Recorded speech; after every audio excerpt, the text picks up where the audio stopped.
Bom, gente, continuando aqui a nossa conversa, porque as pessoas falam bastante, né? Isso é bom.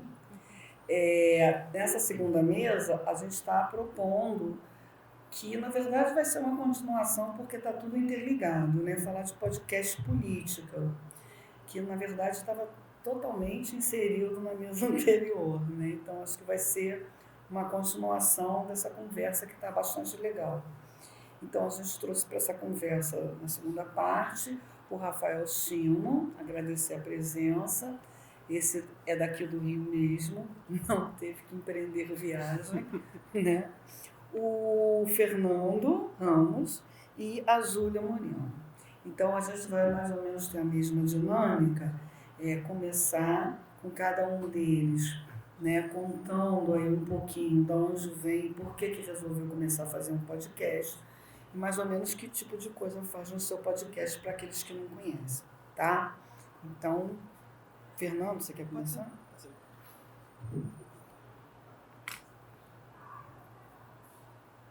Esse chegou? Acabou. Foi? Tem que ser esse então aí. Tem que ser esse aqui.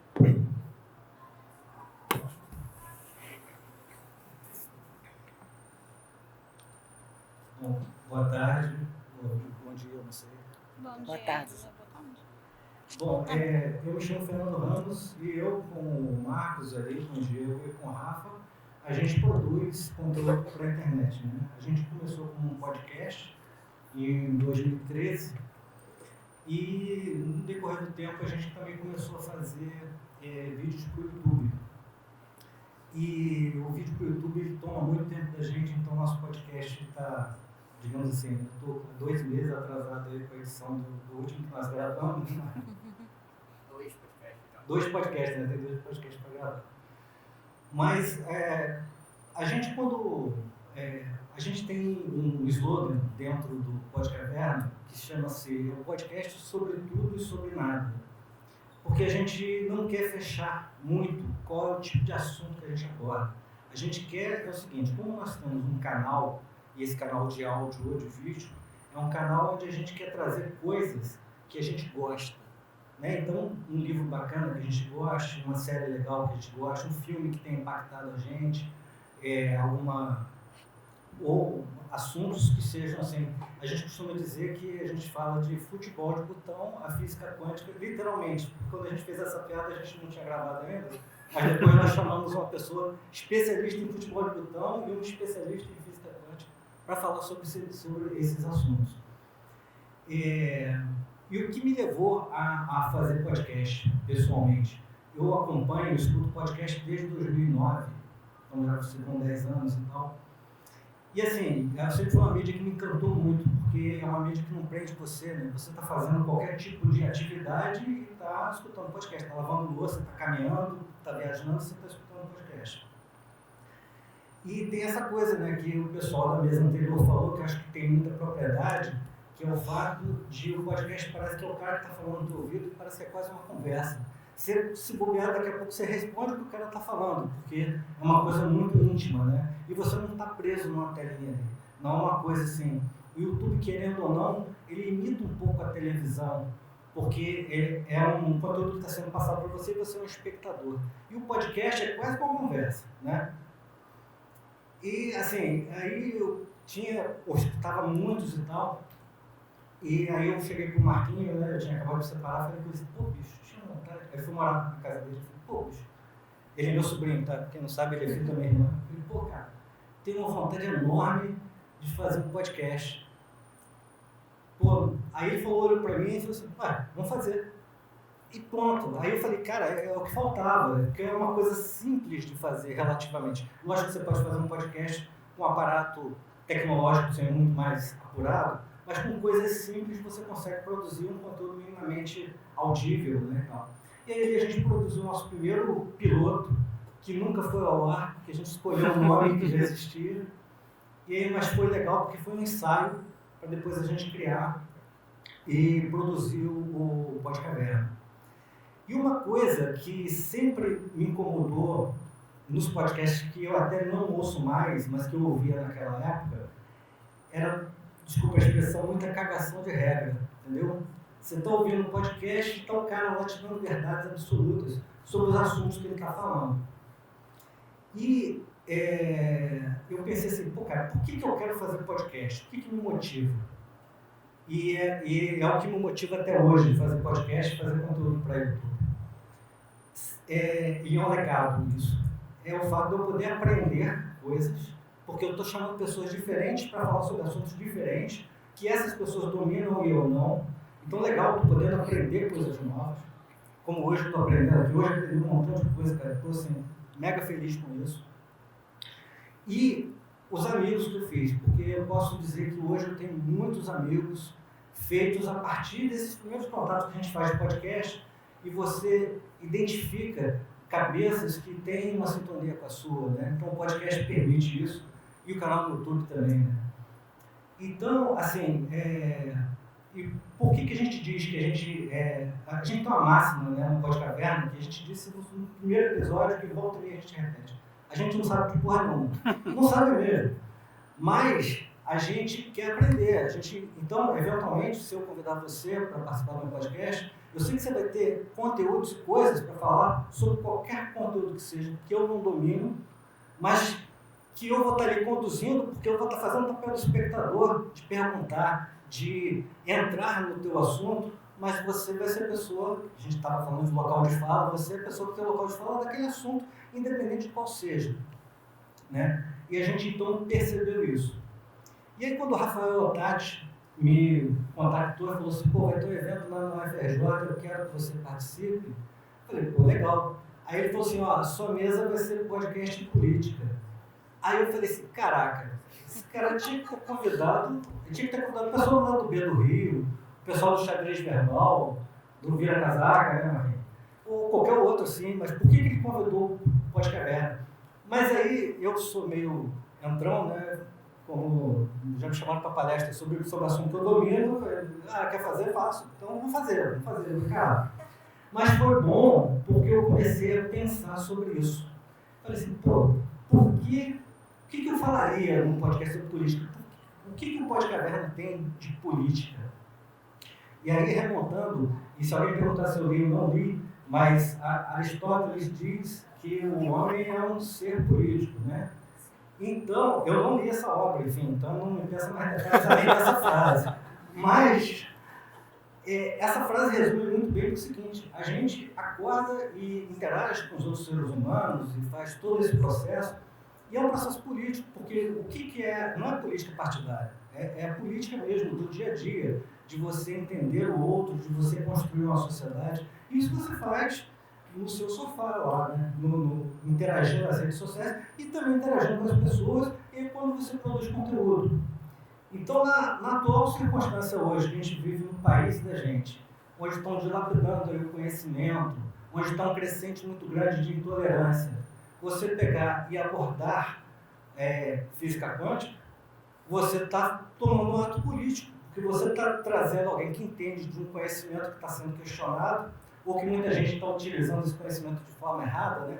Falando que física quântica explica o esoterismo e tal, e você está trazendo um cientista para falar sobre um assunto e tratando aquele assunto de uma forma a trazer conhecimento. Então, eu acho que conhecimento é uma das formas que você tem para você compreender melhor a sociedade, e ao compreender melhor a sociedade, você consegue mudar aquelas coisas que não estão legais, você consegue entender o outro, né? Você consegue dialogar com os conhecimentos todos. Eu acho que isso que me motiva, e nesse sentido eu acho bom. Então, já que o Otati achou que eu poderia falar sobre isso, eu acho que nesse viés aí eu me encaixo, né? Eu acho que nesse viés o Podcaverna passa a ter algum tipo de ser também um podcast político, né? Quando a gente de repente trata sobre esses assuntos. Ou quando eventualmente a gente fala sobre ficção científica, e aí você pensa assim, pô, ficção científica? Cara, a ficção científica é um troço tão sensacional que ela tira você e tira todo mundo da roupagem que a gente tem, coloca numa roupagem, numa galáxia distante, ou de repente num futuro distópico e tal, e dali você está debatendo, no final das contas, são valores. E esses valores são os valores, cara, que estão permeando a sociedade da gente aí. Então, quando você está falando de ficção científica e entendendo como a Domênica abriu aqui a mesa, né, falando sobre um livro de ficção científica, né? Esse livro de ficção científica, se você pegar, você vai... todo mundo falando de livro profético, né? Porque, na verdade, o autor, de repente, ele não tinha a intenção de ser profético, mas ele tinha a intenção de fazer as pessoas pensarem como seria um mundo onde você tivesse uma realidade que fosse uma realidade de desequilíbrio. E aí, quando você está pensando sobre isso fora da sua roupagem, você também está se livrando um pouquinho de alguns estereótipos e tal, e está pensando no assunto em si, e não se o ator da coisa é um alienígena, ou é um cara, um zumbi, ou alguém do futuro, enfim. Na verdade, você está focando no que interessa naquela obra, que são os valores, né? E aí, então, é isso que me motiva a fazer conteúdo, é isso que motiva a gente a criar coisas e fazer. Então, às vezes, a gente está falando sobre games de corrida, que a gente gosta muito, porque a gente quer abrir espaços dentro do canal da gente para coisas que a gente gosta e coisas que a gente eventualmente não encontra no mainstream, né? A gente fez um vídeo que é bandas obscuras que amamos, mas não obscuras no sentido de sinistro e tal, obscuras desconhecidas. Por que a gente fez esse tipo de vídeo? Porque eu conheci uma banda que eu achei tão maravilhosa, que não toca em rádio, que não toca em televisão, não toca em lugar nenhum. Eu falei assim, pô, eu tenho um canal, eu quero abrir um espaço para que mais pessoas conheçam isso me faz tão bem. Assim como, eventualmente, quando a gente convida outras pessoas e que todos aqui que produzem conteúdo já estão previamente convidados para participar do Podcaverna no futuro, porque vocês têm muito para trazer para a gente e eu acho que eu tendo um canal, eu acho que o canal é a contribuição que eu posso dar. E as outras pessoas vão contribuindo com seus conteúdos. E isso é muito legal, porque eu vou poder aprender mais. Então, por isso que eu estou aqui.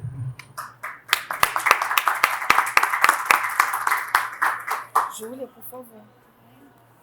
Oi, gente. Bom, mundo novo, né? Boa tarde. Eu sou do HQ da Vida, eu sou designer do HQ da Vida. Eu normalmente fico lá nas sombras, fazendo o trabalho mais...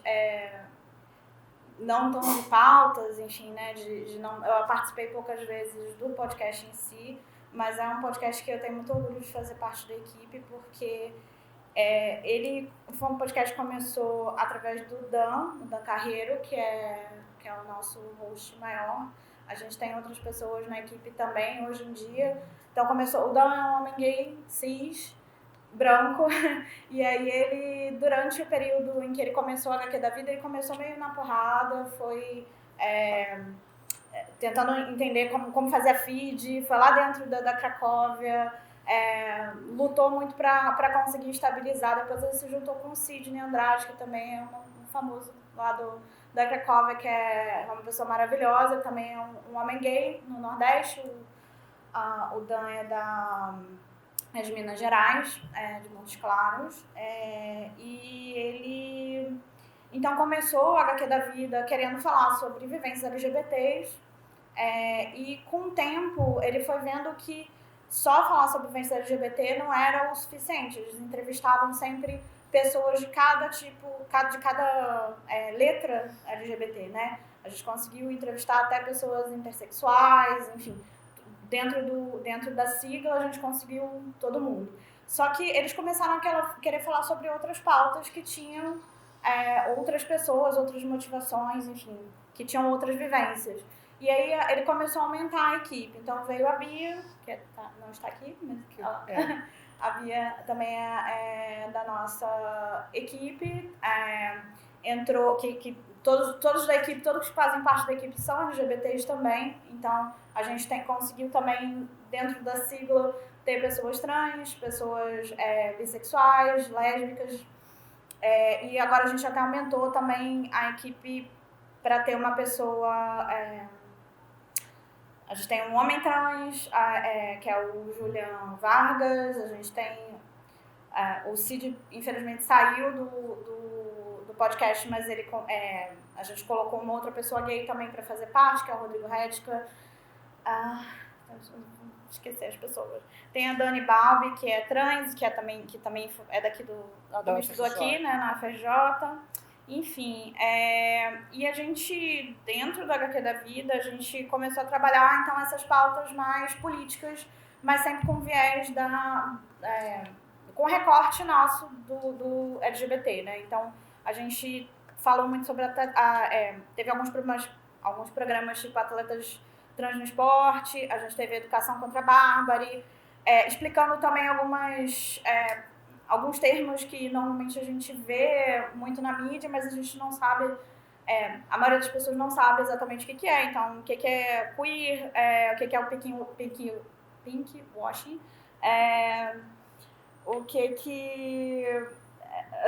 falando sobre masculinidade tóxica, e aí também do recorte do gay, que a gente tem o gay branco, né, padrão, que ele é completamente diferente, quer dizer, ele se coloca nessa posição completamente fora, sem um recorte, né? Então, normalmente eles são homofóbicos, eles são machistas, racistas, enfim.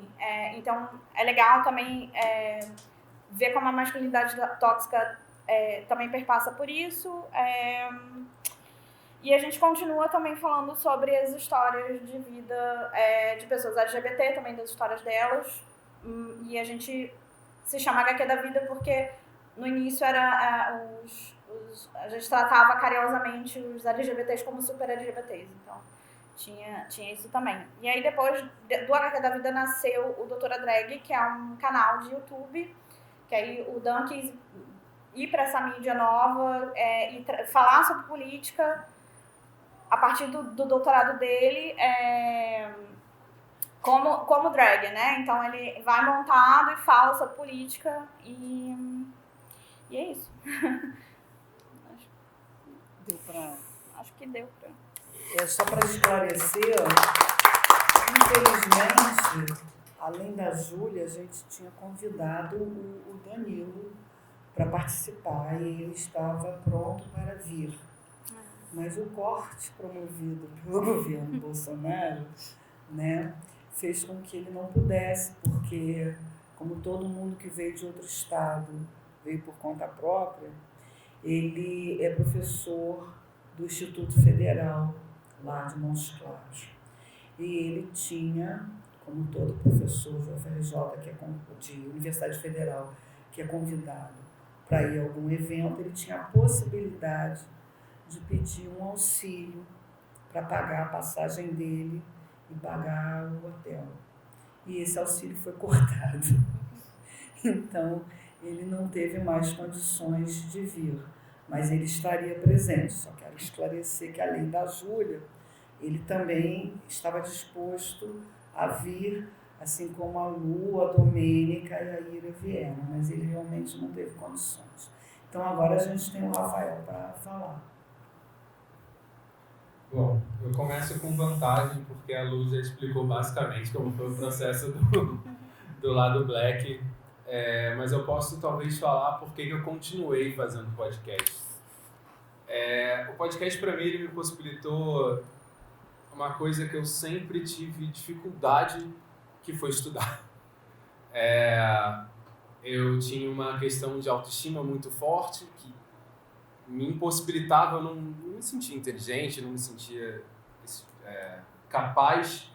E o podcast me mostrou esse outro lado, essa capacidade de poder dividir. Eles sempre me incentivaram, sempre demonstraram que sim, era possível. E eu tive acesso a conteúdos que eu nunca ia imaginar na vida. Para vocês terem ideia, o lado Black a gente fala sobre tudo e qualquer coisa de verdade. A gente tem pauta sobre anime, a gente tem pauta sobre fanon, a gente tem muita pauta política, que é o que a gente gosta muito de falar. Então, isso me move, o podcast me moveu a querer sempre estar estudando sobre esses assuntos. E hoje em dia eu estudo pego artigos sobre psicologia, tento entender todo dia como está o cenário político atual e tá foda, né? Não é fácil. A gente tem que se recarregar todo dia, ao mesmo tempo que eu gosto de falar sobre identidade, sobre construção de personagem, sobre narrativa. Então, eu mudei a chave de alguém que não tinha autoestima para estudar para alguém que acho que estuda até coisa demais. Então, eu me movimentei a continuar fazendo o podcast por causa disso. O podcast é o que... E foi engraçado, porque uma vez eu estava pegando um livro que eu estava tendo muita dificuldade, que era do Vladimir Safatli, que é o Circuito dos Afetos. O que ele é didático no YouTube, o livro dele é um pouquinho complicado, né? E eu estava falando com os meus amigos do trabalho sobre a dificuldade de ler esse livro, e eles falaram assim, mas por que você lê esse livro? Por que você se força a pegar um livro que é difícil? E eu percebi que, porque ser uma pessoa negra é ser constantemente atropelado. É como a Lu bem falou, a gente que vive dentro de uma sociedade de opressão, você só tem duas possibilidades. Ou você é atropelado, ou você, eu acho que eu posso falar esse termo, ou você é foda. Porque o mínimo erro, as pessoas vão cair em cima. E você, como a gente vive num isolamento, porque quanto mais a gente cresce, mais isolada a gente fica, infelizmente, a gente passa a ser representante. Isso vai muito do que a outra mesa falou. A nossa responsabilidade, nesse caso, é porque a gente acaba se tornando quase que como um representante. Tem gente que, eu não me apresentei, né? Eu trabalho com publicidade, e teve gente que chegou pra mim e falou assim, caramba, você é o primeiro negro com quem eu trabalho. Então, a gente acaba se tornando o primeiro contato, por mais bizarro que pareça, de muitas pessoas, com o que é um negro, e um negro que pensa, um negro que estuda. Porque as pessoas criam um estereótipo de negro.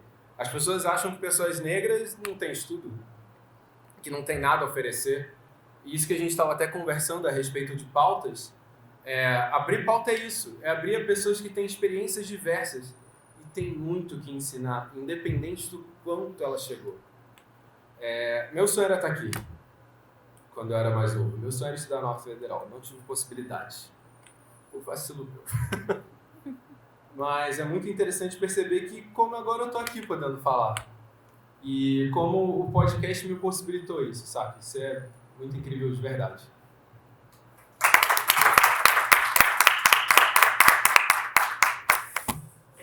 Antes de abrir para as pessoas fazerem comentários, essa fala do Rafael me lembra uma coisa, quer dizer, que bom que você está aqui, porque nosso grupo costuma discutir, né? A gente tem um grupo GCOMIC e a gente costuma discutir vários temas. Agora não estamos nos encontrando tanto para discutir, mas e a gente tem, né, leituras, cada um a sua, mas na sua pesquisa, mas a gente procura, né? Então tem uma coisa interessante sobre feminismo, sobre racismo e tal, não sei o quê. E uma coisa, uma vez, quando começou essa fase desagradável que estamos vivendo, e essa coisa enlouquecida contra as universidades, e aí a primeira coisa que se fala, não só da balbúrdia, né, mas também de quanto as pessoas que entraram pela cota, e que isso vai descer o nível das universidades, etc, etc, etc, etc, enfim. Eu estava lembrando, como eu falei aqui no início, já que eu sou móveis e utensílios da UFRJ, né, há décadas de casa, a Faculdade de Letras, ela tem uma coisa engraçada, assim como a Belas Artes e alguma área de humanos, né, mas a Letras particularmente, sempre foi uma faculdade, majoritariamente de mulheres, né, as alunas mulheres. Na década de 80, eu entrei para fazer graduação em março de 80. Não façam as contas da idade, por favor. E aí, na verdade, você tinha uma mulherada, não, só mulher na faculdade, poucos homens héteros, muitos gays. Com relação à raça, a gente tinha muitos negros dentro da universidade, porque letras, como todas as áreas de licenciatura, não são cursos prestigiados, né? Como medicina, engenharia e direito, enfim, agora os novos cursos tecnológicos. Então, você sempre teve muito negro na faculdade de letras, né? Continua tendo, na graduação, muito aluno negro, E agora, graças aos novos ventos, né, uma década para cá, as pessoas não têm medo de assumir, né, os seus cabelos black, os seus colares, as suas roupas e etc. Mas, uma vez conversando com uma moça que foi ao centro de estudos, e ela era negra, também da UFRJ, só que ela estava numa área bastante estranha, entre aspas. Ela era a única aluna que estava fazendo um mestrado na COP. Uma mulher negra fazendo mestrado na COP. O que é COP? A COP é a pós-graduação de engenharia mais prestigiada do país, majoritariamente de homens brancos e de famílias ricas. Na pós-graduação da COP, então, querida, imagina, né? Sem dispensa comentários. E aí, a gente estava conversando e ela falou, não, mas aqui é mais tranquilo, porque eu venho sempre aqui, nas letras e tal. Eu comecei a pensar, engraçado, eu não tive nenhum colega negro no mestrado. E quantos colegas de 100? Eu não tive nenhum colega, homem ou mulher, não estou nem colocando a questão de gênero, não tive nenhum colega negro no doutorado. Quando eu estava terminando o doutorado, eu conheci um colega, que é até o Maurício Gonçalves, que também é ator, e que estava entrando para fazer mestrado. Agora ele já tem até doutorado, é professor da PUC e tal. Mas você vê que mesmo numa faculdade pública, onde você tem uma quantidade bastante razoável de pessoas negras na graduação, você não tem muitos alunos. Agora até tem, engraçado, um ou outro, olha só. Né? E no corpo docente, aí esquece. Porque esses anos, essas décadas todas, em 80, a gente está em 2020 quase, eu tive uma professora negra, sendo que a casa tem mais, além dessa, que já está se aposentando, imagina, foi minha professora, coitada, já, tem mais duas. Então, agora parece que nesses concursos novos estão entrando outras pessoas, porque as pessoas também vão ter na formação, né, e vão fazendo os concursos. Mas é uma coisa que não tem professor negro. Né? Então, isso é uma questão. E, assim, a gente está numa universidade pública, no Rio de Janeiro, né, numa área que é considerada não prestigiada. Então, onde essas, de novo, né, todas aquelas aspas, essas minorias poderiam estar aqui. Né? Então, só para a gente refletir e passar aí a palavra para quem quiser começar a comentar, fala sobre. Só fazer um ponto a respeito disso.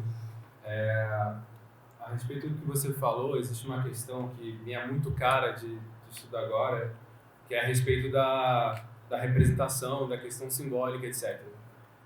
A gente vive, e isso não é uma exclusividade brasileira, a gente vive um apagamento de autores negros.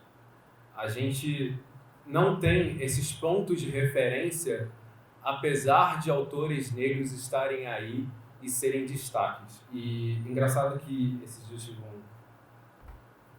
espécie de esclarecimento, o quanto as mediações dentro do capitalismo são momentos de maior apagamento desses autores.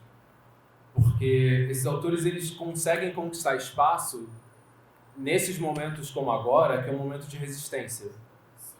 Mas quando as pessoas aceitam essas mediações mais brandas, infelizmente os autores negros são jogados para escanteio. Sim, totalmente. Se a gente não tem hoje de fácil acesso um autor como Abdias Nascimento, se a gente não tem de fácil acesso o próprio Franz Fanon, que a gente falou, o Pele Negra e Máscaras Brancas, talvez a gente até consiga Mas e o Condenados da Terra? Beatriz Nascimento, sabe? São autores incríveis que a gente não tem acesso. E isso ajuda a fortalecer exatamente essa imagem de eu sou capaz. Porque a partir do momento que eu falo, peraí, existem sim negros intelectuais, existem sim negros pensadores, e eu quero ser aquele cara, saca? Pô, eu não quero ser um Foucault, eu quero ser um Franz Fanon, sabe? Eu quero olhar para um autor e olhar para todo o material que ele carrega, olhar para essa leitura que ele tem do mundo e me identificar. Para olhar o movimento decolonial, por exemplo, e falar assim, pô, peraí, isso aí é para mim, isso me acrescenta, sabe? Então, isso me é muito caro porque eu gosto de estudar não só essa representação dessa questão de como é esse apagamento, mas também de questão leviana, de ter um herói negro, de ter uma ficção, por exemplo, que tem um personagem negro. Isso tudo ajuda a trabalhar porque a nossa vida é cheia de lacunas de representação. Seja na parte intelectual, seja na parte mais, sim, fútil, sabe? Então, acho muito importante isso que você trouxe, porque não é só uma questão de... Ele vem por uma falta de condições, claro, de acesso. As cotas, ela é uma pequena medida, porque a gente não está tratando, por exemplo, de esgoto, a gente não está tratando de comida, a gente não está tratando de violência. A cota ela é uma soluçãozinha perto do que a gente tinha que fazer. Sim. E só ela já promoveu uma mudança muito drástica, mesmo ela sendo muito pouca. E uma raiva.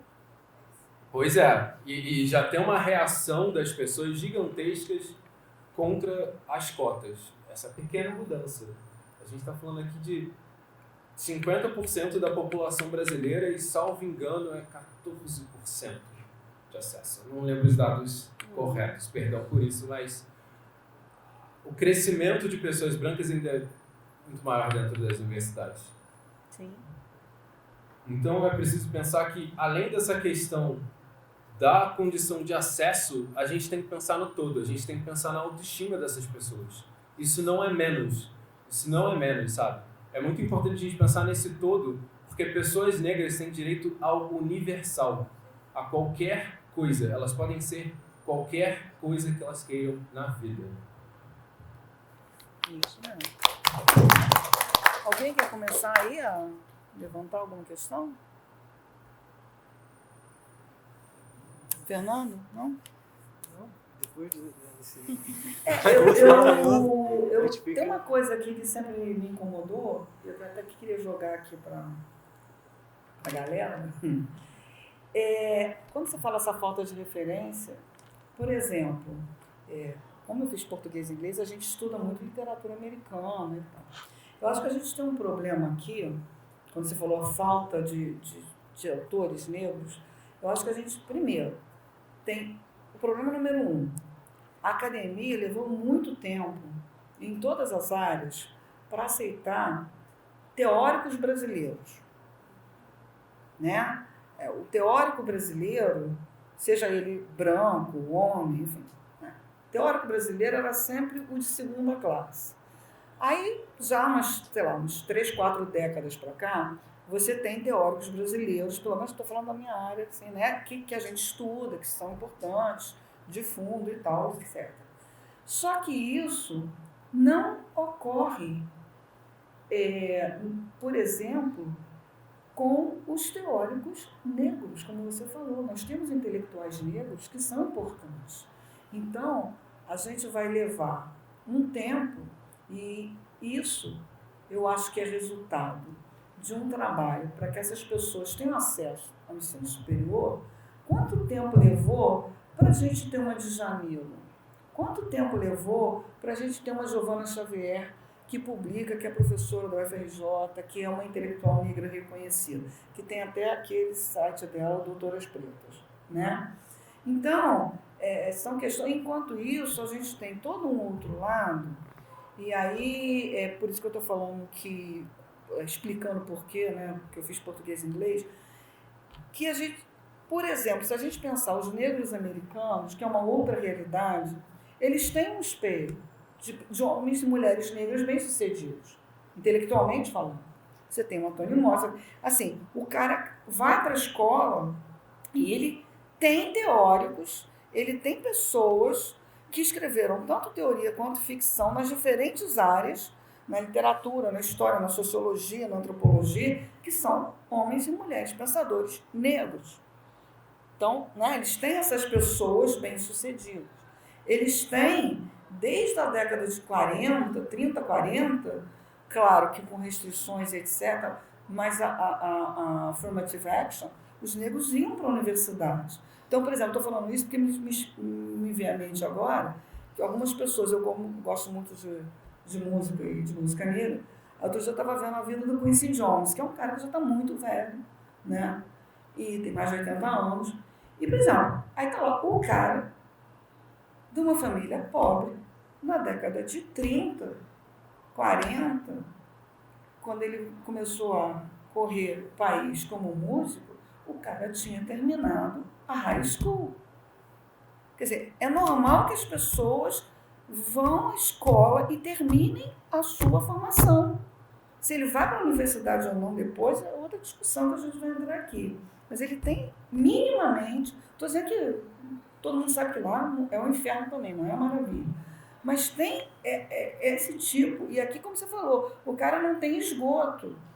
Né? O telhado da casa do cara está sendo alvejado de tiro pelo governador do estado, né? Que vai atirar na cabecinha, entendeu? Então, a questão é política, sim.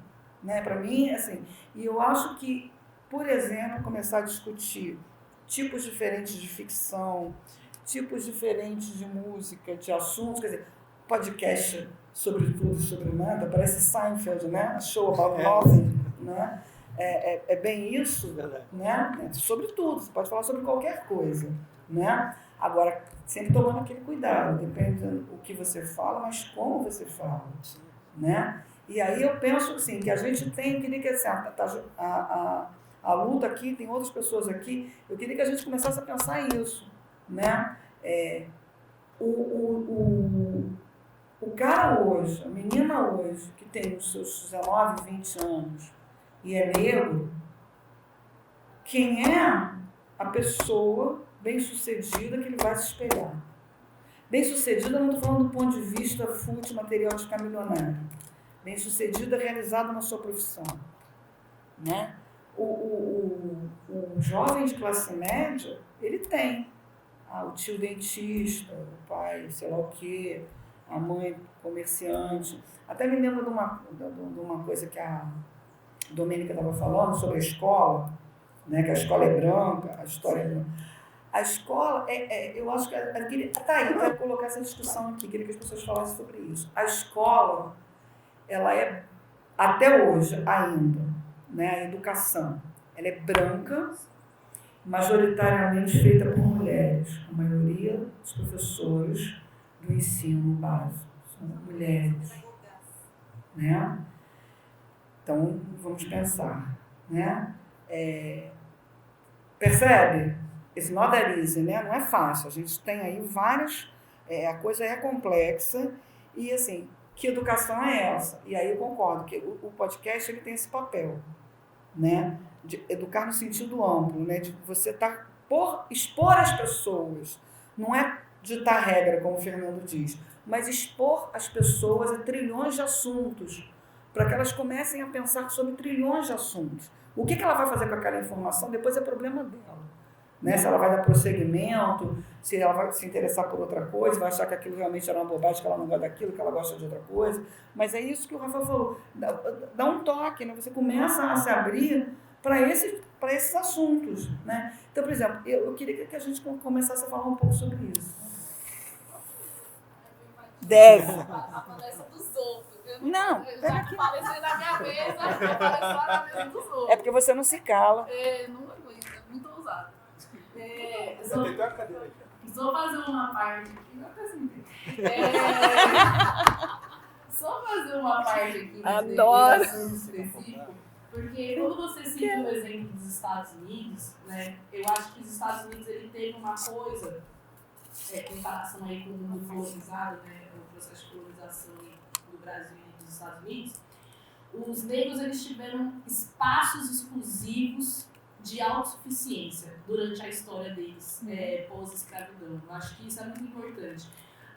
Você tem negros que tiveram acesso à educação já no início do século XX, porque uma coisa bem simples, as igrejas, nós estávamos pensando nesses dias, as igrejas eram espaços de autossuficiência que permitiam a ascensão social de pretos, porque você tinha igrejas pretas em que o povo dava dinheiro para pastores pretos, e você vê essa primeira galera que tinha educação desde o começo do século, Martin Luther King e tal, toda essa galera veio das igrejas. A igreja era um movimento social. A igreja é o movimento. Exatamente. Então, nesse sentido. E depois isso foi transposto para as universidades. Então, lá tem universidade de preto. Sempre teve universidade de preto, em que a galera se formava e formava outras pessoas para estarem se fazendo um processo educacional alheio ao restante da sociedade racista que existia nos Estados Unidos. Era quase uma bolha mesmo, eles tinham suas bolhas de autossuficiência.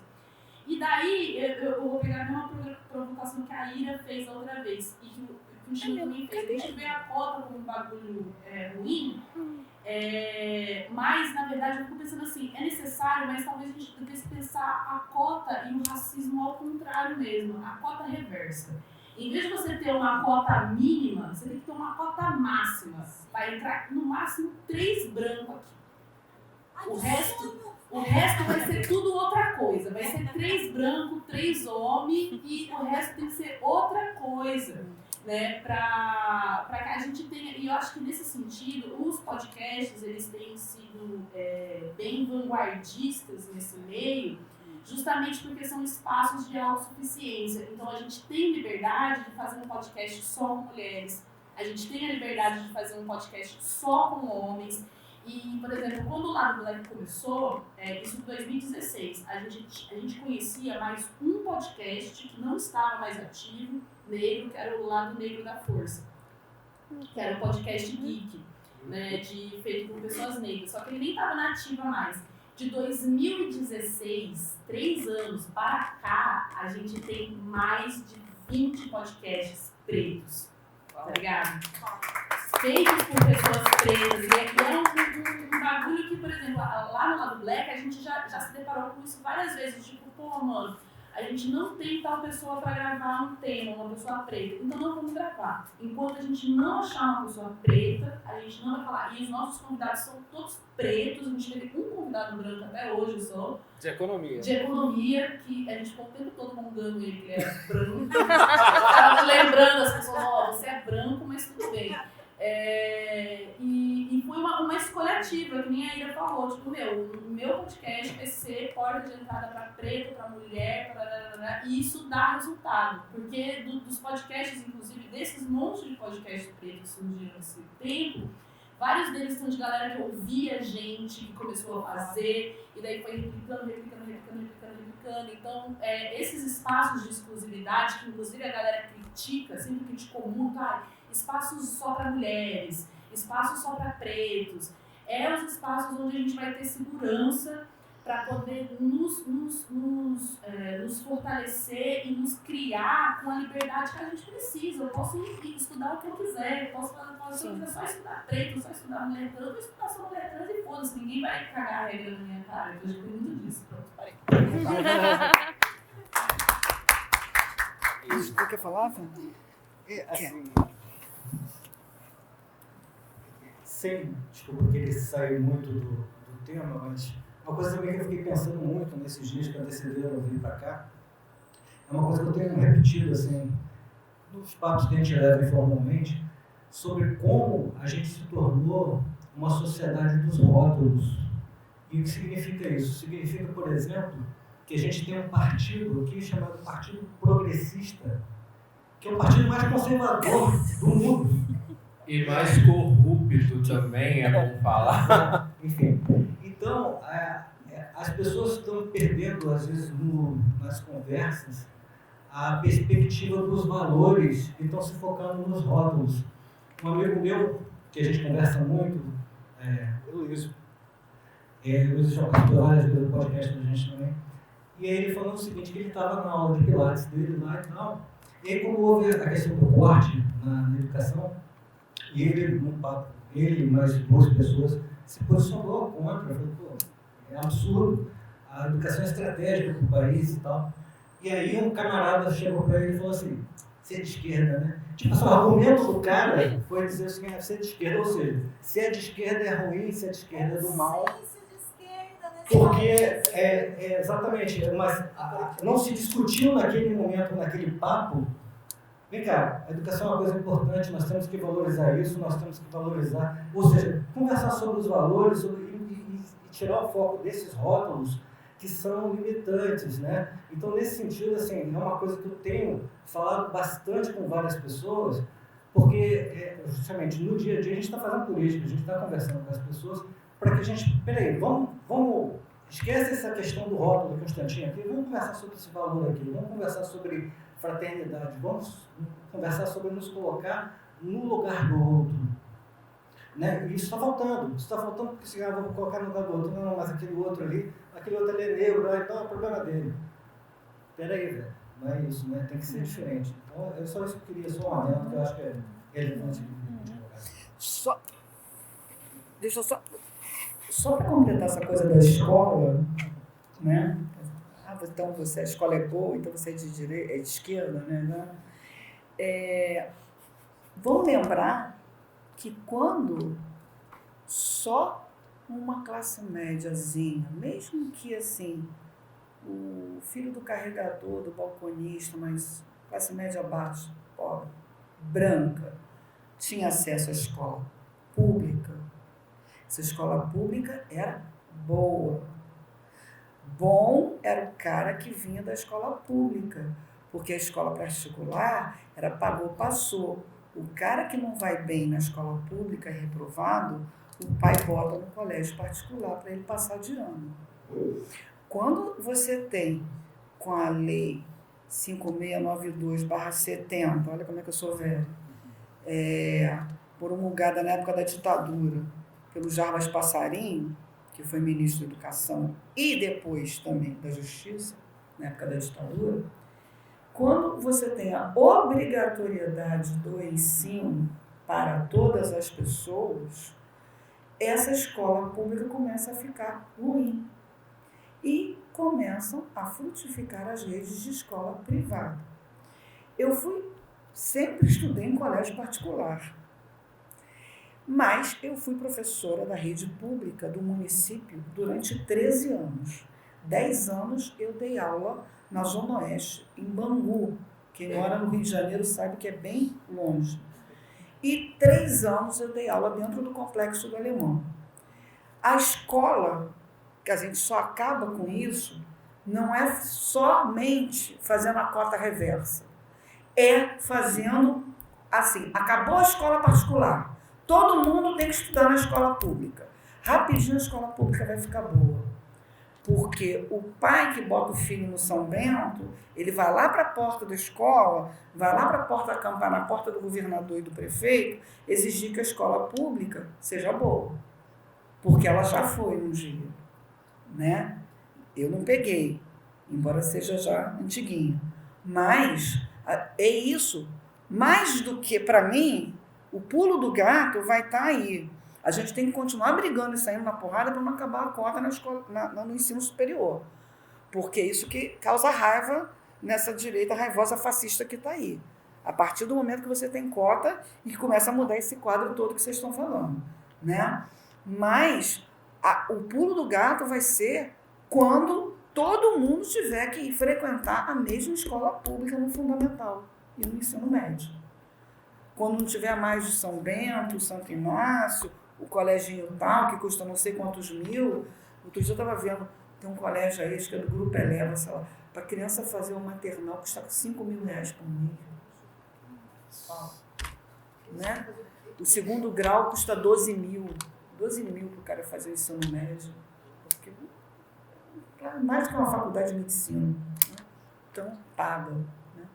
Então, é melhor mandar o cara para os Estados Unidos. Né? Deve sair mais barato. Mas entendeu? Então, acho que assim, eu concordo que a gente tem que forçar a coisa da coisa, mas para mim é antes disso.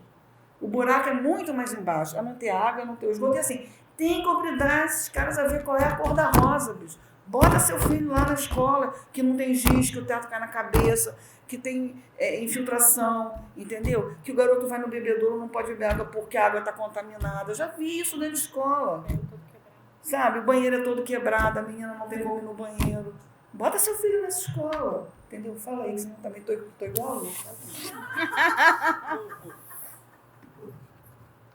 Agora eu vou participar aqui. Gente, eu não estava falando aqui sobre... Se apresenta.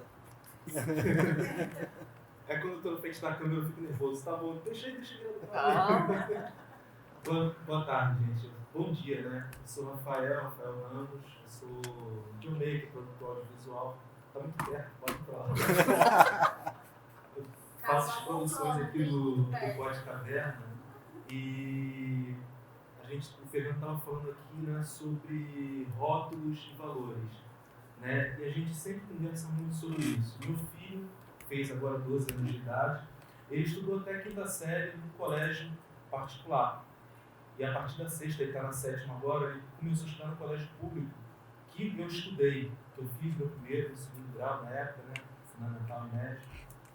E, infelizmente, tanto no particular quanto agora no público, ele me conta cada coisa que, infelizmente, você não consegue entender.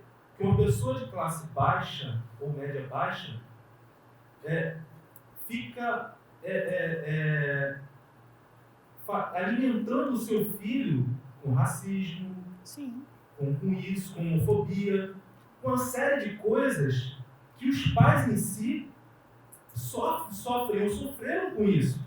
São negros, amarelos e tudo mais. O meu filho é branco, a minha esposa é branca, mas só que desde pequeno que eu ensino para ele, a sua tataravó foi escrava, a minha bisavó foi escrava, a sua tataravó foi escrava, a sua avó é negra, minha mãe é negra, o meu pai é nordestino, e desde quando ele entrou com 1 ano e 7 meses, né, no jardim, eu ensinei sempre a ele a respeitar as pessoas, de qualquer cor, qualquer que seja. Se você tiver uma condição financeira hoje boa e amanhã não, independente de qualquer coisa, se seu colega estiver ou não, tem que respeitar como ser humano. A gente não vê isso hoje, tanto na escola particular quanto na pública.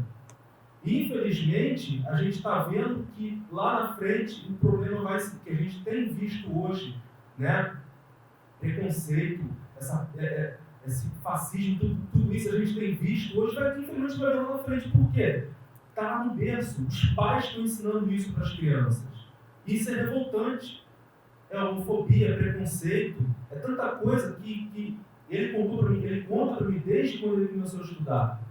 E, infelizmente, a grande maioria a gente não vê isso. Os pais educando as crianças a respeitar as diferenças, a respeitar não só a diferença racial, mas social, todo e qualquer tipo de diferença, a respeitar a pessoa como ser humano. E a gente não vê isso de forma alguma. Isso é revoltante, né?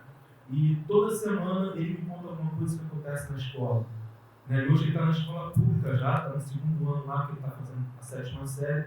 E, infelizmente, a gente vê isso. Né? É revoltante, porque os pais, né, nós já aprendemos muito com isso, deveríamos passar para os nossos filhos: olha, filho, tem que ser assim, respeita a diferença dos outros. Ele tem um colega da turma dele, que acontece já com o Fernando Marquinhos, ele é homossexual. E no ano passado, na 6ª série, né, a professora falou: se apresenta, fala seu nome, e ela, só que a menina falou: você fala se você é menino ou menina para turma e tal. Aí ele falou: meu nome é fulano, eu tenho tantos anos e tal, olha gente, eu sou menina, tipo, falando para a turma. E os meninos todos zoaram o garoto. E desde o ano passado, ele não fez amizade com meninas na turma, apenas com meu filho. Porque desde pequeno, eu sempre ensinando isso para ele, respeitar as diferenças, seja qualquer que seja. Se você a pessoa não é... lembra que você não é. Lembra que a sua tataravó foi escrava. Foi negra e foi escrava. Lembra disso. E, infelizmente, a gente não vê os pais fazendo isso hoje. Então, a nossa sociedade atual, de seus 20 e poucos anos, está ensinando seus filhos de forma mais errada. Entendeu? E é uma coisa tão conflitante, né? Que a gente vê evangélicos apoiando, né? Porque apoiaram, né, o camarada que está lá, que fica insinuando a ter que matar, o bandido tem que morrer. Ué, você perde tanto amor ao próximo, infelizmente. Está tudo trocado, né? É isso que revolta a gente hoje. Eu, como pai, eu sinto revoltado com isso. E está sendo criada uma geração que está repetindo todos os erros que a gente viu acontecer até hoje. Né?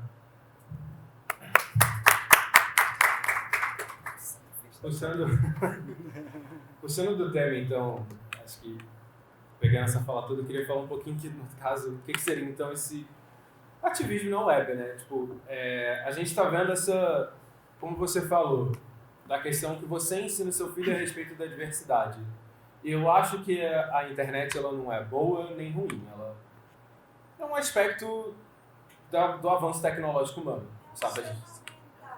Uma ferramenta, ela tá aí, a gente tem que lidar com isso, mas se a gente teve uma transformação significativa do que é a imagem do negro, se a gente teve uma transformação significativa do contato com pessoas diversas, eu acho que a internet tem um papel fundamental nisso. Então, por isso que eu acho que as pessoas têm muito uma visão de que o ativismo na web é uma coisa de quem está sentadinho no sofá, não fazendo nada, tem que vir para a rua, e a gente esquece que isso é só um aspecto da vida humana, sabe? Se a gente hoje tem a possibilidade de conhecer histórias, tipo eu estudei escola pública e até, sei lá, deve ter 3 anos eu nunca tinha conhecido uma pessoa trans, sabe?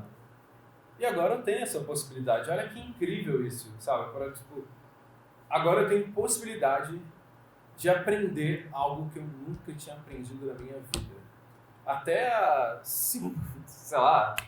6 anos atrás, o amiguinho gay era o páreo da escola. E agora não.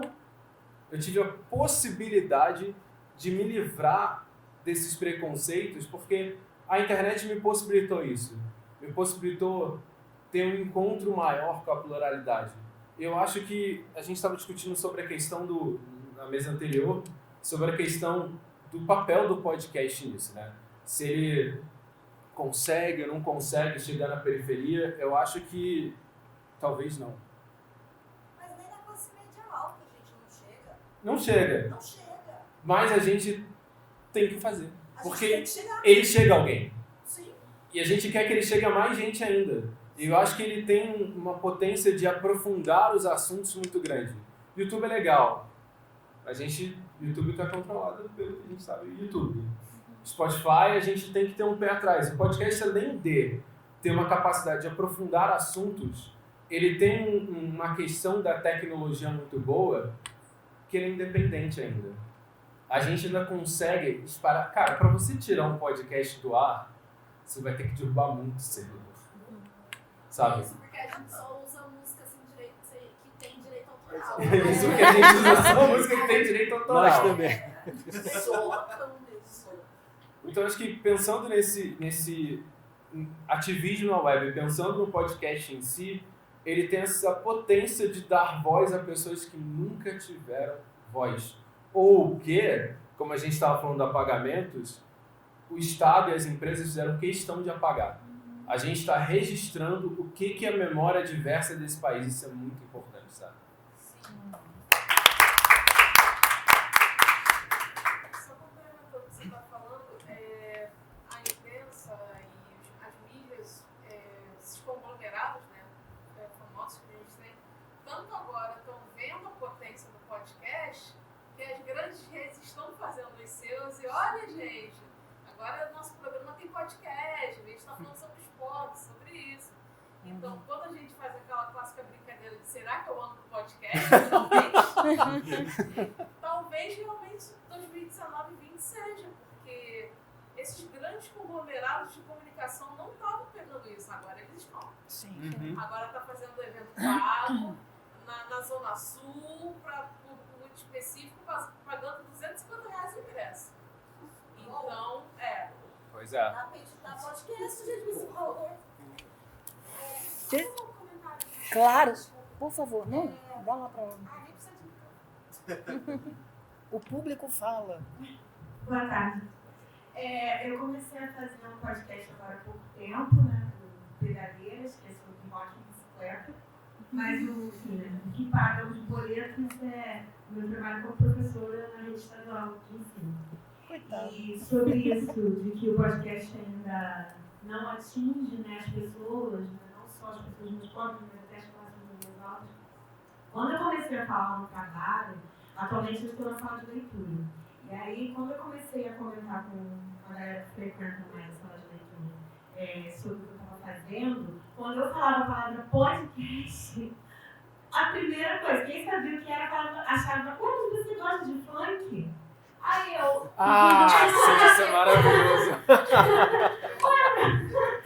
Então, é outra realidade, né? Tem muitos podcasts de funk. Sim, a molecada, Coletânea. que são as playlists, né? São as playlists de funk, que alguns DJs de funk ficaram muito famosos, né? Fazendo essas playlists e jogando no YouTube. Na real é isso. Então, quando eu falei, estou fazendo podcast, mas professora, você não era roqueira? Você está fazendo podcast? Eu falei, não, gente, então. Quando eu comecei a comentar que existe podcast sobre tudo que se possa imaginar, eles estão assim, chocadíssimos. A sala de leitura está sem formato, está sem internet há mais de um ano. E assim, quando tinha internet, quando surgia qualquer assunto, eu rapidamente abria e mostrava, ó, isso aqui que eu estou falando. Ou então, isso aqui que a colega falou, né? Como não tem, então eu ainda não mostrei nada. Eu comentei, mas não sei se eles foram olhar. Mas eu estou ouvindo vocês falarem e me ouvindo agora, eu estou pensando de repente num horário vago, de alguma turma que está de bobeira, a gente ir na sala de informática e eu mostrar alguma coisa, ou fazer um grupo no WhatsApp, para mostrar algumas coisas. Porque, gente, vocês podem estudar, né, para o Enem, vocês podem pesquisar, quem gosta de, sei lá, de série, de anime, né, que a molecada gosta muito de anime, mangá, eu não gosto. Mas eu detesto. Mas assim, falar isso com eles, que realmente a única referência, quando alguém sabe o que é, são as playlists de funk. Eu falei, gente, isso é legal, mas é muito mais do que isso. Basicamente, falar. Agora eu vou falar 3 horas. Nessa questão do ativismo na web, e o tema de vocês é política e podcast, eu fico muito reflexiva numa questão de novo, aquilo lá que eu falei quando eu estava, né, na mesa. Isso aqui é privilégio. Isso aqui é porque todo mundo sabe a importância da educação, da política, dos direitos humanos e tudo mais. E eu acho que a gente patina muito em utilizar até mesmo a violência verbal e de questionar, porque a gente está de saco cheio, entendeu? De ficar à margem da sociedade.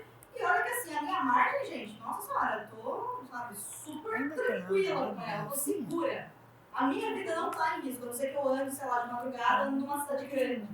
Né? Não tem nem como comparar a outras vivências aqui. Mas o que eu penso é como recorte do feminismo, que é um ato político, claro. Né? Como que a gente vai conseguir lidar em tornar, na verdade, esses conceitos e quebrar esses preconceitos de uma forma prática sem empurrar isso para longe? Sabe aquela coisa? Eu fui numa palestra lá na UFSCar do Boulos e ele deu uma chapuletada em todo mundo quando ele falou: a esquerda é desorganizada. E é isso, porque no fundo a gente fica se batendo e fica falando, porque é opressor isso, opressor aquilo, e o opressor tá falando. E ou você vai falar, coitado de mim, tô sendo prejudicado, né? Porque ninguém quer sofrer, é um princípio básico da questão humana. Né? Mas como que nós podemos ativamente chegar a essas pessoas e explicar para elas, sim, a sua atitude X é racista por causa disso, entendeu? Sim, você está sendo homofóbica por causa disso. Mas sem condenar a pessoa ao lugar que ela coloca a gente, entendeu? Porque a gente não tem força suficiente. Se a gente tivesse força suficiente, a gente não faria desigualdade. Então, eu acho que a gente tem que pensar também o podcast, a forma como a gente interage na internet, como interage na vida em geral, em pequenos encontros, de como a gente vai conseguir criar realmente uma conexão e aprender a ouvir. Porque eu realmente conheço várias pessoas que caíram na ladainha de 2018, mas por medo. A ferramenta que esse sistema usa, que esse governo usa, é o medo. Eles estão vendendo uma solução de uma coisa que não existe. A gente está lidando com coisas, tem pessoas sendo mortas de verdade, porque elas estão tentando fugir de uma coisa que não existe de verdade. Sabe? Então, até quando a gente vai continuar espantando quem a gente precisa agregar ou ficar criando esse negócio? Eu detesto o jargão, eu avisei. Avisou e não adiantou. Tá bom, gente, a gente avisou. E agora que a gente avisou, o cara tá lá. E o que a gente vai fazer? Um altar de sua homenagem, né? Sabe? Eu avisei, tá, já avisou, gente, já foi. E aí? Sabe? Tamo junto. E aí? A gente vai deixar a gente morrer? A gente vai deixar acabar com as universidades públicas? Entendeu? A educação básica no país é vergonhosa. Tem lugar que realmente não tem. Eu moro num lugar privilegiado, ok. Mas eu fiquei chocada no dia que eu tava fazendo um trabalho voluntariado, aí a menininha passou mal, foi levar ela embora. A menina morava numa área que é dentro da cidade, mas é afastada, né, uma área periférica, e lá não tem esgoto. E a menina tava passando mal, e eu, o que eu faço com essa menina de, sei lá, 8 anos de idade passando mal, não tem esgoto? Sabe, em casas que as pessoas colocavam papelão em janela porque não tem vidro. E assim, é uma cidade que tem uma federal e uma USP. É uma cidade que as pessoas saem do Rio de Janeiro para estudar lá. Entendeu? É uma cidade onde tem um polo industrial absurdo. Entendeu? Eu tinha lá em São Carlos o Museu da TAM, cara. O Museu da TAM saiu de lá por falta de acesso. Então, as pessoas, elas estão preocupadas com coisas muito básicas, como não morrer de fome, como conseguir garantir o acesso para o meu filho. Meu filho não vai para a escola pública para aprender, ele vai para comer merenda. Então, a gente tem que voltar muito lá atrás e repensar como que a gente vai conseguir trazer soluções. E as soluções não vai ser uma solução universal. Não vai ter ninguém aqui nessa sala, em qualquer lugar nesse país, que vai dar uma solução e resolver tudo. São trabalhos múltiplos e diários. Mas como que a gente não espanta eles? Porque assim, por mais que a gente questione a elite, a maior parte da elite brasileira não existe. Sabe? Desculpa, se você tem uma empresa e você trabalha nessa empresa, você é trabalhador. Elite é o cara que tá lá longe, entendeu? E tá vendendo a mão de, tá lucrando com a mão de obra dos outros. Como que a gente quebra isso? Como que a gente torna isso acessível para as pessoas questionarem e perceberem que nós não somos inimigos? É isso que a gente tem que fazer. E aí, gente, política é a pauta de vocês, é a mesa de vocês, né? O que vocês propõem, enfim. Como que a gente faz? De verdade, assim. Como que a gente se une? Como que a gente quebra isso? E por mais, o que a pessoa quer dizer quando ela fala pra mim, eu tenho medo de esquerda, eu tenho medo de direitos humanos? Ela tem medo de perder privilégio. Que ela acha que tem, né? Privilégio que ela acha que tem. Ela acha que ela tem um privilégio, às vezes ela tem. Que é a história de, pode acabar com o SUS, eu pago o Unimed. Mas se você estiver numa estrada preso um caminhão passou por cima de você, não vai ser o Unimed. O cara vai dizer, deixa eu ver sua carteirinha, vai sair da dia, vamos levar ele. Vai ser o SUS. Entendeu? O Unimed, o sistema de saúde particular, só é bom porque tem um sistema de saúde público que dá conta de tudo. Ali. Exatamente. Senão, se só existisse sistema de saúde particular, como é nos Estados Unidos, amigo, tu vai pagar pela ambulância. Você vai morrer. Você vai morrer. Então, são coisas que a galera não pensa em ver. Não, mas eu não quero me procurar. Isso se aplica também à parada da educação também. Porque quando a gente fala que a educação pública já foi boa, é porque essa educação, na verdade, não era pública. Ela só era de graça. Mas ela não era acessível. Sim, mas o que eu tinha falado, o acesso, teoricamente, era só para... Essa educação e a saúde, todas essas coisas, nunca foram feitas para serem públicas, né? Sabe? Deixa o Fernando falar Só aqui. fazer um parênteses, né, só para complementar isso que a Domênica estava falando, que é a questão da empatia, né? E a empatia ela tem um problema muito sério, porque normalmente a gente tem pessoas de uma classe média que elas são muito próximas de quem está na classe mais baixa, mas ela tem uma empatia enorme com aquele discurso do cara que é a minoria da minoria mesmo. Esses são minoria de verdade, porque são aquelas pessoas que têm bastante dinheiro, que não passam por crises, mas as pessoas adotam, de um modo geral, esse discurso em detrimento do discurso daquele que está muito próximo dele e não tem empatia com aquele que está próximo dele. Por conta disso, você tem essa venda desse tipo de valores ou de inimigos inexistentes, porque são inimigos, de repente, daqueles 3, 4% lá, e não inimigos da sociedade, né?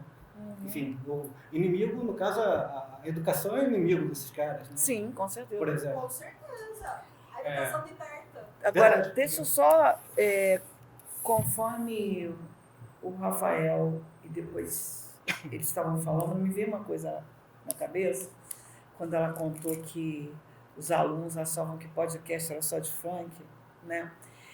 E aí vai, assim, ela acabou de falar que a esquerda é desunida, né? Enfim, puxão de orelha para todos nós, né? A gente tem esse monte de podcast sobre tudo, né? E tem essa compreensão de que determinadas camadas da sociedade têm que ser atendidas. Só que eu estou falando do ponto de vista de quem mora no Rio de Janeiro. Vocês que estão viajando para vir aqui participar com a gente, talvez não entendam muito quando eu falo da geografia da cidade. O que eu vejo, por exemplo, por que o cara, se você tem um podcast que é o Lado Black, por que um monte de jovens de diferentes comunidades não estão ligados nisso? Ou noutros, que ela falou que tem mais de 20 e tantos que surgiram nos últimos anos, né? Porque me incomoda um pouco essa maquiagem, essa uma glamorização da favela. Então, por exemplo, aqui no Rio, toda vez que você vai fazer alguma atividade cultural em favela, eu gosto de falar favela porque vamos tirar a maquiagem. Você vai na Rocinha, no Vidigal e na Maré. No máximo no Chapéu Mangueiro, né? Aí eu quero saber quem é que vai lá em Santa Cruz, dentro do Cesarão, que é um conjunto habitacional completamente para gente ferrar. Eu quero saber quem é que vai lá para dentro da Vila Aliança. Eu quero saber quem é que vai para... Porque, assim, se a gente tem um discurso de que o cara que mora na favela já está na margem, você imagina o cara da Rocinha, o cara do Vidigal, o cara da Maré, ele está aqui do lado, bicho, sabe? Ele vai a tudo. E aí eu quero saber o seguinte, vai lá na periferia mesmo, faz um evento cultural, ao invés de fazer um evento cultural dentro da Rocinha, faz um evento cultural na favela dentro da Zona Oeste, entendeu? Para mostrar para essa moçada que não tem só funk, que tem o de funk, que tem o de rock, que tem, entendeu? Que tem o de anime, que tem... Eu acho que a gente tem que dar acesso. Esses caras têm que ter... Depois ele decide do que ele vai gostar, mas ele tem que saber que diferentes coisas existem. Eles têm que estar expostos a todo tipo de produção cultural, entendeu? Isso me incomoda e sempre me incomodou profundamente, porque eu acho assim, isso assim, para você ver como é que a coisa é louca, todo mundo fala do complexo do Alemão. Né? Porque o Alemão, não sei o que, eu moro na entrada do complexo. Então, por exemplo, se você parar para pensar, é muito perto do centro da cidade, porque Bom Sucesso, Ramos, é aqui. O cara, em 20 minutos, meia hora, ele está no centro da cidade. Então, ele tem um certo acesso a tudo. Aí, para você ver como é que mesmo dentro dessas categorias consideradas à margem do oficial, a coisa é louca. Tem uma atriz que veio daquele grupo do Nós no Morro, a Roberta Rodrigues, eu acho. Ela é uma atriz negra do Vidigal. Ela é do grupo do Nós no Morro. E aí, ela estava dizendo que quando eles vieram gravar uma novela, que a novela se passava dentro do complexo do Alemão, que acho que era Salve Jorge, e ela foi fazer uma personagem que era moradora do complexo, ela ficou chocada, porque as meninas da favela da Zona Norte são completamente diferentes dos meninos da favela da Zona Sul. Usavam roupas que elas lá na Zona Sul consideravam até meio bregas. excessivas e etc. Então tem isso, quer dizer, a coisa é muito maluca. É a exclusão dentro da exclusão. Então eu acho que a gente precisa começar, se a gente quer fazer algum tipo de atividade, quando a gente fizer uma atividade cultural dentro de alguma comunidade, para as pessoas saberem que essas coisas existem. E aí tem um problema, quer dizer, a colega ali, que é colega de quase que de infortúnio, né, porque é professora da rede pública, né, também como eu fui durante 13 anos, aí está 1 ano sem internet na bendita da sala. Como é que a gente trabalha assim? Não é hoje. Você vai ficar fazendo o quê? Né? Você tem que mostrar as coisas. Essa geração é uma geração que usa a internet para tudo. Né? Então, essas coisas são complicadas, mas assim, de repente, o moleque no celular, ele tem um acessozinho à internet. Então, vamos mostrar para eles que existem vários tipos de podcast, que existem várias coisas que eles podem fazer e ter esse contato. Porque senão fica muito uma coisa das favelas, para mim, que eu chamo assim, são as favelas que a mídia aceita. Entendeu? São aquelas favelas que a mídia aceita. Porque elas ficam em lugares convenientes. As favelas tem tudo pra estrangeiro. Tem. A galera sobe um jipe pra passar dentro da favela. O cara chama quase Como se fosse um safari, né? É mão de obra barata. Por isso eles criam hotéis lá. O quê? Por isso, mão de obra barata. Como é que é? Eles precarizam a mão de obra dentro de favelas e colocam um hotel de luxo lá. Ah, Fazem sim. um acordo, é isso que acontece. Sobre... E existem festas temáticas também, né? Sim, sim. O capitalismo ele abrange tudo, né? Por O isso ele Estado- funciona, né? O que acontece é que o Estado não entra.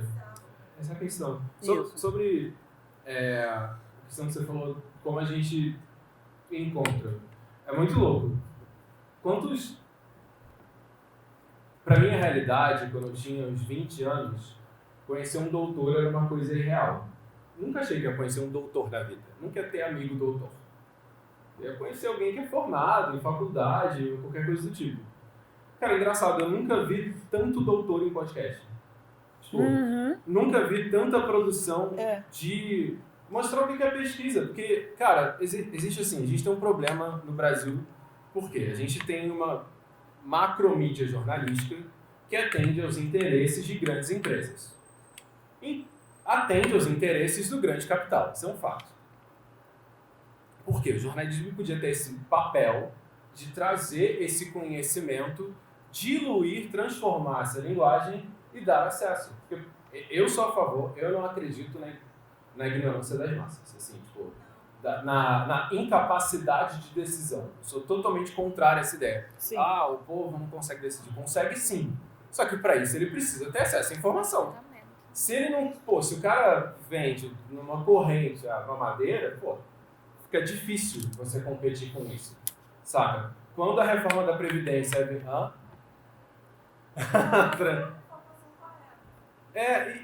você joga assim qualquer coisa pra qualquer pessoa que não tem base nenhuma, ou muita pouca base.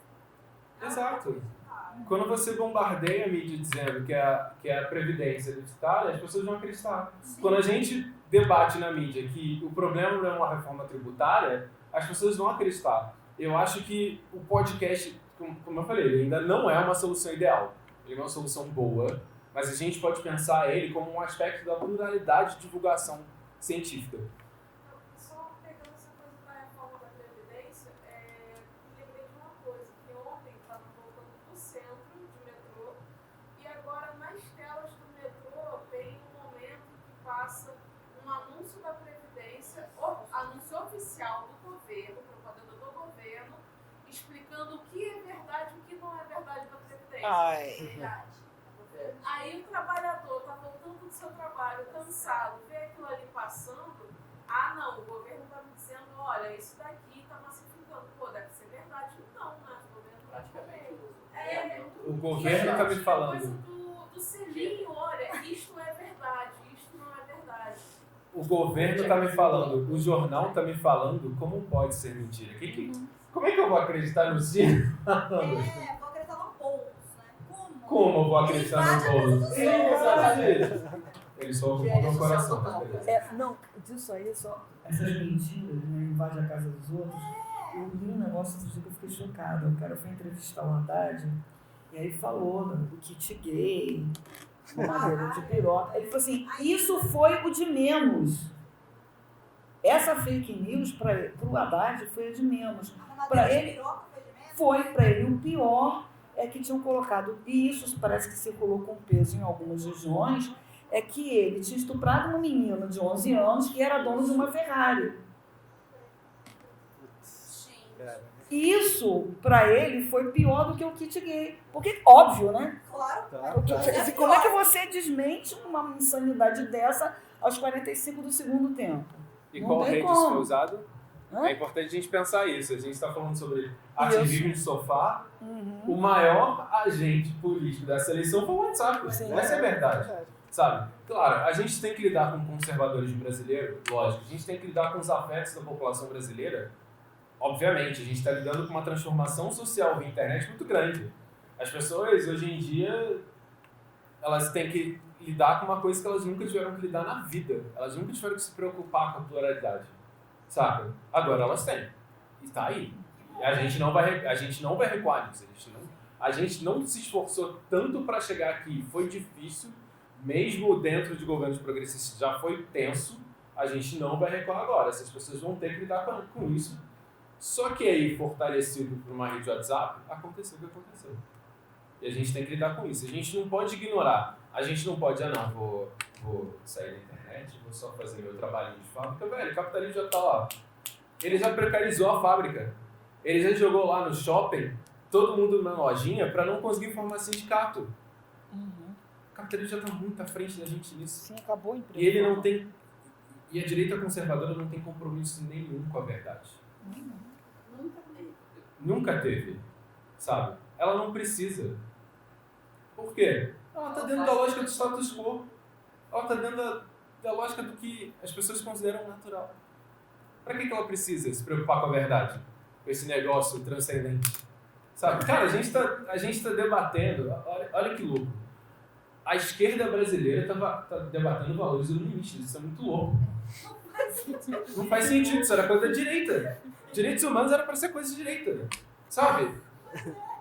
Porque direitos humanos só existe dentro de uma lógica do capital, sabe? E a gente está debatendo o básico. Você falou a gente estava falando do bolo de ocupação, né? Um dia eu falei assim, com um camarada meu, eu falei assim, você tem noção que você está defendendo a baldeação de terrenos? Você está defendendo que é muito... Ele falou, porque eu tenho um terreno e eu vou ficar muito puto se alguém invadir. Eu falei assim, você usa. Você está fazendo alguma coisa com ele? Você tem dinheiro para construir alguma coisa ali? Você não tem, porque eu te conheço, tu é meu brother. A gente tem esses brother que a gente, infelizmente, aceita. A gente tem até amigos que... É preciso. Mas aí é isso. A gente tem que... James Baldwin era muito bom nisso. Um autor que foi apagado nos Estados Unidos, ele era muito bom nisso. Ele debatia de racismo sem usar essa palavra uma vez. Quem é James Baldwin? É um autor negro, um escritor, que um dos maiores papéis dele foi registrar a história negra. Assim, ele se colocava como um autor de fora. Ele não era um ativista como Martin Luther King ou Malcolm X. Ele era alguém que estava dentro da universidade. Sim, o James Baldwin que você está falando. Isso. Uhum. Falando para pessoas brancas, sabe? Por quê? Ele sabia adaptar a linguagem dele àquele público específico, sabe? Sem falar de racismo uma vez. Ele consegue, assim, colocar... E a gente tem que falar, assim, de racismo, que racismo é errado. Mas a gente tem que entender em qual lugar a gente está falando, para saber moldar essa linguagem para como você falou. Pô, eu não vou chegar para um cara, para um tio meu e falar assim, seu racista. Eu vou falar assim, pô, tu acha mesmo que eu sou preguiçoso? Tu acha mesmo que, assim, todos os negros são preguiçosos? Por isso eles não conseguem? Será que não tem um probleminha aí na sociedade que a gente tem que pensar? Saca? É adaptar essa linguagem para falar com cada tipo de público. Por isso que eu falei, eu sou muito fã do podcast, minha lista para escutar tá no 83 podcasts para ouvir, porque eu tô maratonando dos amigos. Porque eu acho que o podcast é uma mídia muito importante, mas só ele não resolve. E esse é um aspecto da nossa vida. A gente tem que atacar em toda a frente que a gente tiver energia. seja podcast, seja conversa na rua, seja conversa no busão, seja distribuir panfletinho, seja no chão de fábrica, o que for, a gente tem que atacar. A gente tem que produzir filme, tem que produzir música, tem que falar sobre funk, tem que falar sobre rock, tem que falar sobre bicicleta, tem que falar sobre qualquer coisa possível. E cada coisa que a gente falar, a gente tem que saber a linguagem para quem que a gente está falando, o público para quem a gente está falando, para a gente conseguir criar essa ponte. E não é aquela outra ponte, tá, gente?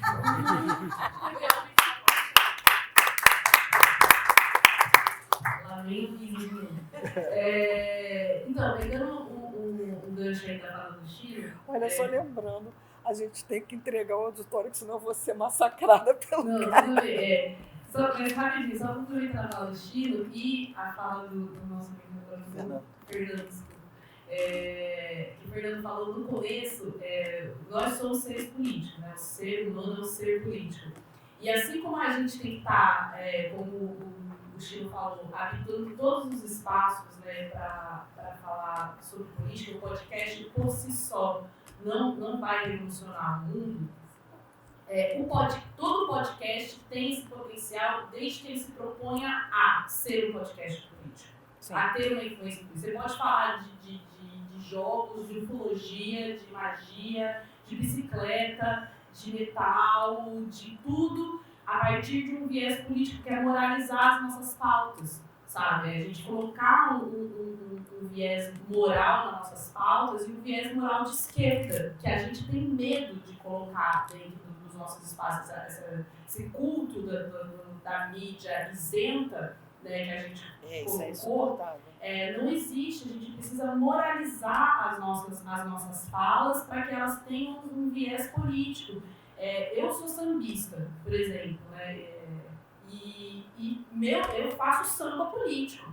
Eu toco maracatu, meu maracatu é político. Eu paro no meio do show para falar, vamos para greve. Paro no meio para falar ele não, para explicar para a galera. Então, assim, se a gente agir de maneira política em todos os espaços, a gente vai replicar, né, a gente vai potencializar o nosso alcance. Então, nesse sentido, o que o podcast precisa para agir, né, politicamente na sociedade é se propor a ser político, né? Mais alguma coisa? Alguém? Que não seja você. Tô brincando, amor. Não, deixa ela falar, porque eu pedi tanto para ela vir. Por favor, deixa ela. Alguém quer complementar, porque a gente tem um horário para entregar o auditório, porque a gente tem outras atividades. Posso falar um minutinho? Claro, por sempre. É só avisar para a galera o seguinte, que todo o material a gente filmou aqui, a gente vai disponibilizar na íntegra, tá? No nosso canal no YouTube, e tem o áudio em podcast, o áudio que a gente vai pensar o que vai fazer, algum feed ele vai aparecer, e quando aparecer a gente vai colocar nas redes sociais da gente aí, porque foi uma manhã muito legal de aprendizado. Então a gente também faz política quando a gente leva esse conhecimento para fora desse espaço que a gente está aqui. Beleza, gente? Gente, muitíssimo obrigada e pelos que vieram, né, de outros estados para compor as mesas, né, por quem ficou assistindo, herói da resistência, heroína da resistência ali, né, agradecer. E é isso, espero que a gente tenha oportunidade de ter outros encontros e que o público, não sei o que aconteceu, nós tivemos um númerozinho de inscrições que as pessoas não vieram, não sei o que aconteceu. Mas enfim, gente, obrigada, vocês estão de parabéns.